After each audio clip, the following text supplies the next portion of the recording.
firefighters are all too aware of the risks. We're getting close to the time when we should be told us to put it out.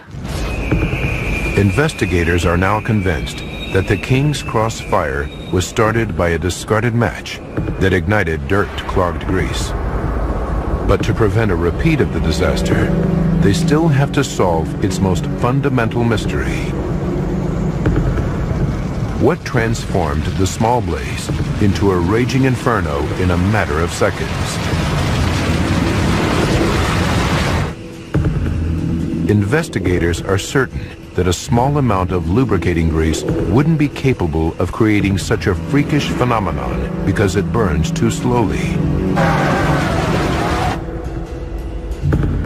The hunt for the missing factor intensifies. Now investigators consider a theory being talked about in the news. It suggests that a phenomenon unique to underground stations could be to blame. When a train enters an underground platform, it pushes a rush of air ahead of it.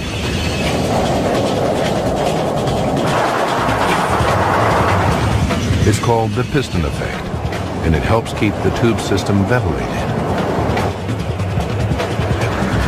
Did a high-speed rush of air act like a set of giant bellows on the fire, triggering the flamethrower effect described by witnesses?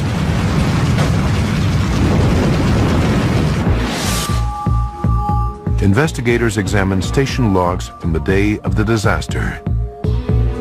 They need to analyze the movements of trains in and out to build a pattern of air movements up the escalator shaft.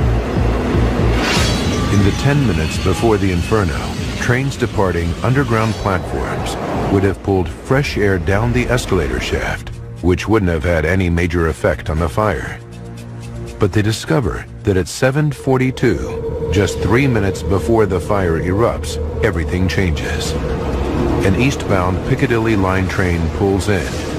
Seconds later, a westbound train also arrives.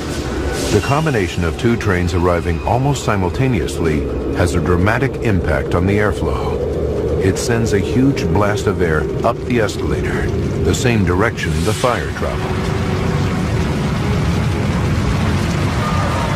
To find out if it offers the key to the disaster, investigators have to calculate if the airflow was traveling fast enough to have a significant effect on the fire. They measure the airflow produced by tube trains and calculate that two trains arriving one after the other would make the airflow up the escalator travel at 11 feet per second. That's only 7.3 miles per hour, nowhere near fast enough to an escalator drops a lit match.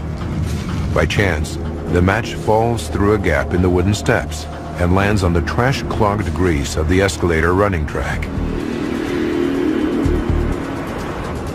7:29 p.m. 16 minutes to catastrophe. As the fire takes hold beneath the escalator, commuter Philip Squire sees the glow. He tells the ticket collector, but when they look from the top, the 30-degree angle hides it from view. 2 minutes to disaster. Firefighters arrive and assess the fire. It should be easy to contain. But what they can't see is that the trench effect is causing gases from the fire to superheat the wooden steps. 20 seconds to go. As passengers step into the ticket hall, the superheated stretch of escalator spontaneously ignites.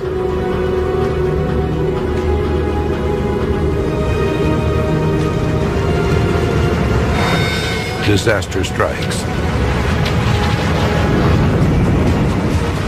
Flames surge up the wooden steps, traveling at 40 feet per second.